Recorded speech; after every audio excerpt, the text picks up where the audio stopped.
Muy buenas tardes para todos y sean ustedes bienvenidos a su canal de filosofía. Recuerden que la bibliografía empleada para cada uno de los videos queda constatada en la descripción del mismo. Asimismo, también tengan presente que los perfiles académicos de mi persona están en la misma descripción. Si desean seguir recibiendo actualizaciones sobre mi contenido divulgativo, por favor suscríbanse. El día de hoy nos vamos a reunir alrededor de uno de los puntos más grandes de inflexión para comprender al mundo contemporáneo. Este es el de la Revolución Francesa. Para adentrarnos en esta seguidilla de hechos históricos, vamos a tomar como base metodológica lo que ya hemos venido aprendiendo sobre el materialismo histórico.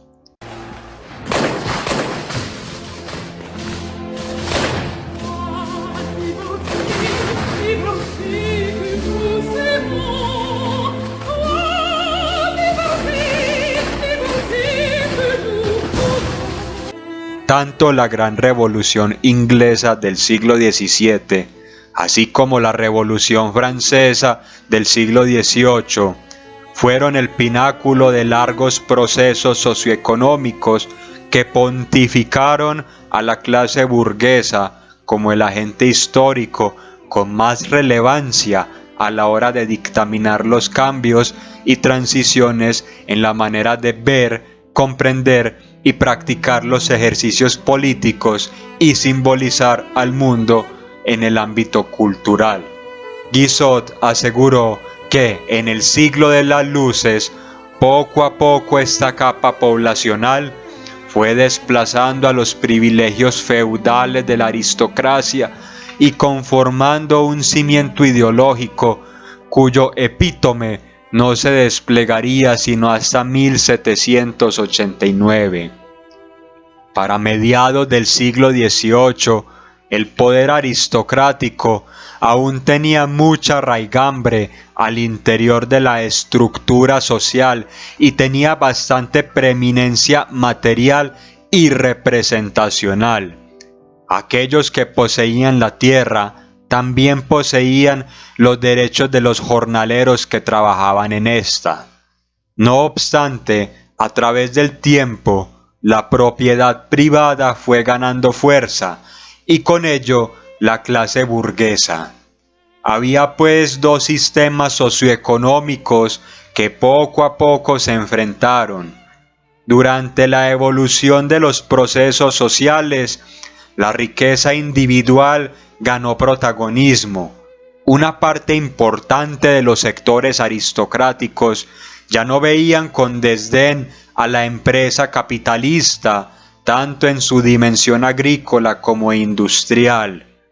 La empresa privada veía con malos ojos a las anquilosadas estructuras ancestrales de producción, pues éstas representaban un lastre para el desarrollo de la iniciativa individual. No se podría afirmar que las clases sociales sean en sí mismas un monolito incólume y absolutamente homogéneo. Por ejemplo, la antigua burocracia, atañida al modo de producción cuasi feudal, al ser parte del aparato estatal, tenía un gozne aristocrático que la vinculaba al antiguo régimen. Pero su papel cobrando impuestos era percibido como una inversión a la empresa capitalista que tenía un cariz más novedoso. Hubo agentes progresistas que motivaron nuevas formas de producción e intercambio. Entre estos se contaban dueños de barcos, mercaderes y manufactureros.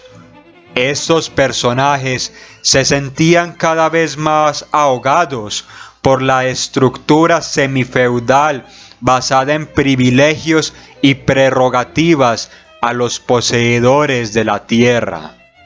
La importancia de estas personas no puede ser exagerada, porque fueron ellos quienes desarrollaron una visión colectiva de clase con miras a la consagración de una industria moderna, cuyo músculo productivo se enraizaba en la metalurgia, los textiles y los subsecuentes desarrollos tecnocientíficos en el conocimiento de la química y la agronomía. E incluso Cavendish, el famoso científico inglés, confirma que el agua, caballeros, no es un elemento. ¿Pero de qué estáis hablando? ¿Que el agua no es un elemento? ¿Y esto qué es? Es una combinación de hidrógeno y oxígeno. Estos progresos materiales dieron a la clase burguesa unas bases férreas para adquirir conciencia grupal de su labor en el mundo y de las tareas que se debían cumplir para abocar hacia esta misión. El ensayista y clérigo Emmanuel Joseph Sieyès adujo que lo que definía al tercer estado, que estaba conformado por la gran masa y en la cual estaba inmiscuido la clase burguesa, era el trabajo privado y las funciones públicas que se debían ejercer. Él decía que la nobleza no podía ser parte de la política porque, abro comillas, consumía la mejor parte de la producción sin compartir tareas dentro de esta labor. El historiador Barnaby asegura que la propiedad privada de los medios de producción fue el caldo elemental en donde se fraguó la nueva institucionalidad social y la nueva repartición de tareas políticas. Para él, la nobleza latifundista era un atavismo para el desarrollo de la era industrial. Cuando las nuevas instituciones sociopolíticas fueron emergiendo, a su par se erigieron las nociones de ciudadanía y de pueblo, absolutamente vinculadas a los derechos individuales de la burguesía. Ahora bien, también existía una pequeña burguesía que no tenía tanta conciencia social debido a que su modelo productivo estaba guiado hacia las transacciones directas, la pequeña producción y la tenencia de unas cuantas herramientas, empleados y aprendices.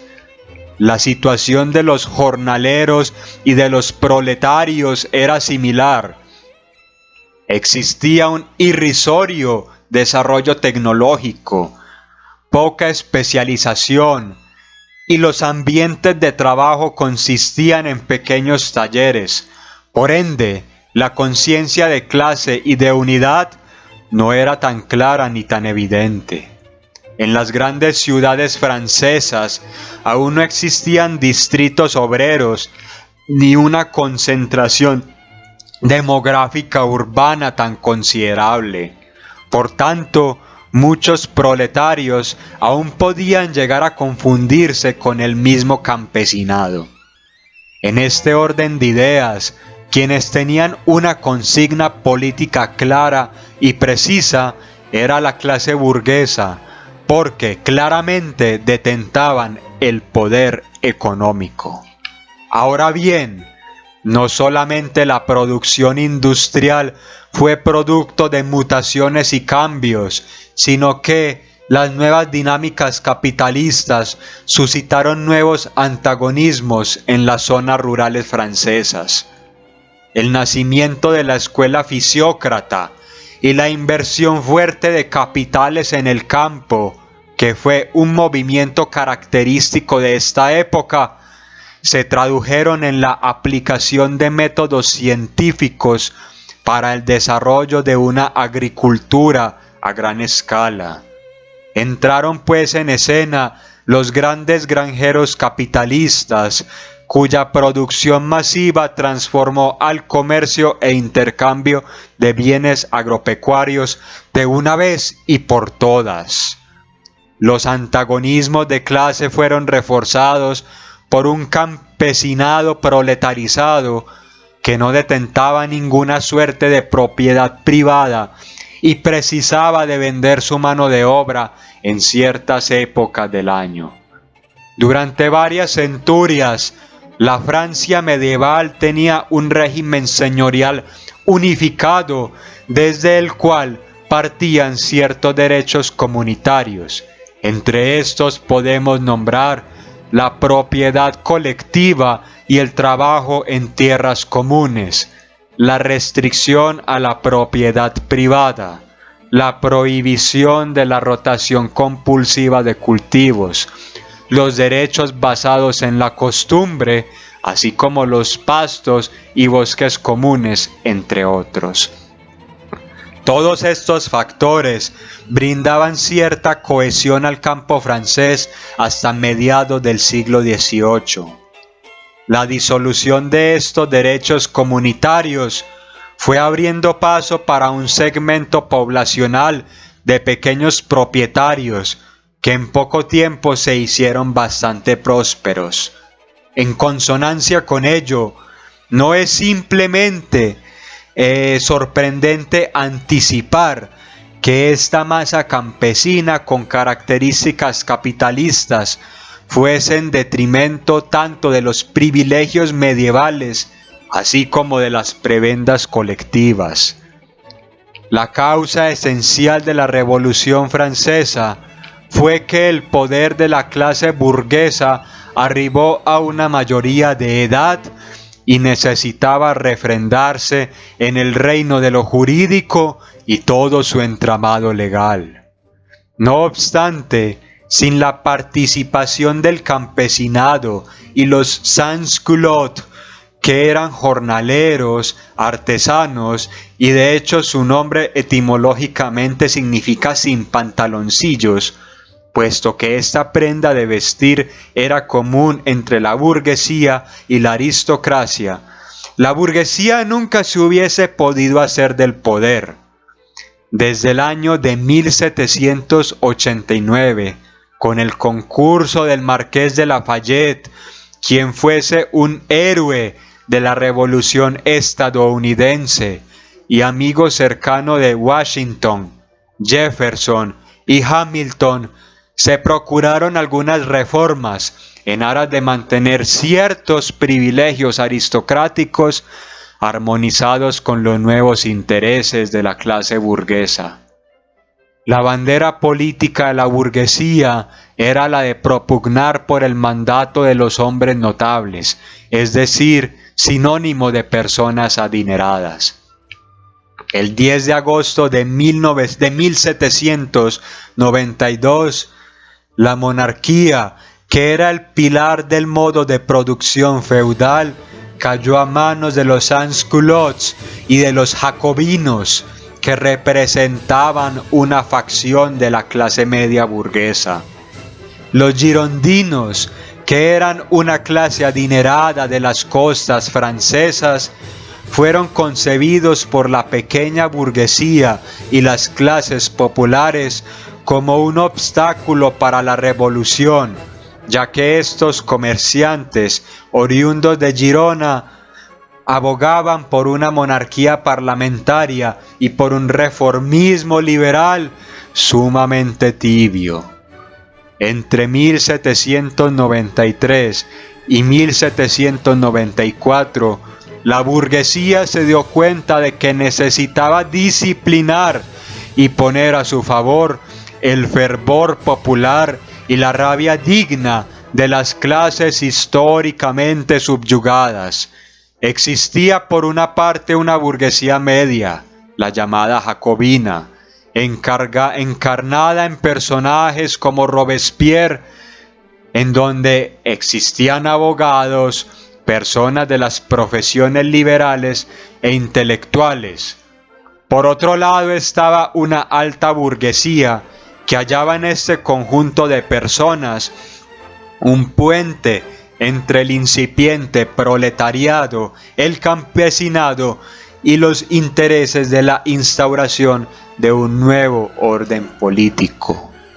Sin embargo, había claras contradicciones entre maneras de concebir al mundo. Los sans-culottes aún gozaban de una mentalidad precapitalista, en donde para ellos era importante regular los precios a los recursos esenciales, mientras que la burguesía jacobina era partidaria de la libertad de empresa y de comercio. Las clases más bajas, de hecho, demandaron que nadie pudiese acumular tanta riqueza y propiedad, que hubiese seres humanos que pudiesen llegar a ser dueños de otras vidas y otras dignidades. En contraposición a esta cosmovisión, la burguesía veía la propiedad privada como natural e inalienable, y entre tanto más se pudiese acumular, ello era sinónimo del ingenio y del progreso humano. Los ecos de la Bastilla llegaron hasta el campo, hasta la zona rural del país, y las revueltas agrarias no cesaron hasta la abolición del poder señorial en 1793. Ahora bien, el campesinado tenía, al igual que los sans-culottes, una mentalidad eminentemente reaccionaria en el plano económico, pues no deseaban que se erradicaran los pastos y bosques comunes, que eran un obstáculo para la progresión de las fuerzas productivas de orden burgués. La reestructuración de la sociedad conllevó a que las clases populares se convirtieran en proletarios.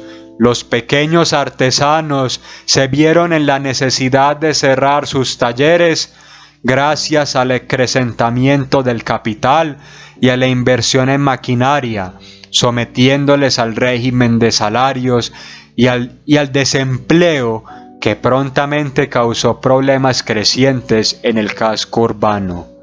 La ley Le Chapelier de 1791, que prohibió las huelgas, fue un punto grande de inflexión en la coyuntura del nacimiento de una burguesía industrial.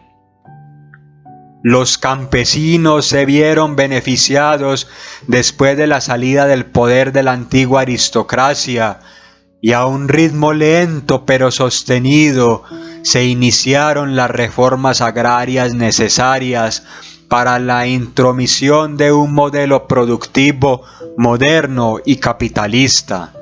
Estas reformas supusieron la extinción de dominio de bienes no solamente señoriales, sino también eclesiásticos.